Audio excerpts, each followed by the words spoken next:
રામપુર નામનું એક સુંદર ગામ હતું. એ ગામમાં 2 સ્ત્રીઓ રહેતી હતી. બંને એક નાનકડા બાળક પર પોતાનો હક બતાવતી હતી. બંને કહેતી, આ બાળક મારો છે. ગામના લોકો ખૂબ ગુંચવાઈ ગયા. કોણ સાચી માં છે તે સમજાતું ન હતું. આખરે મામલો રાજા પાસે ગયો. રાજાએ થોડું વિચારીને એક અનોખો નિર્ણય કર્યો.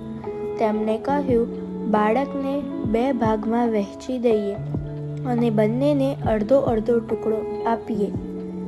આ સાંભળીને એક સ્ત્રી તરત જ બોલી, હા, મને મારો ભાગ આપો.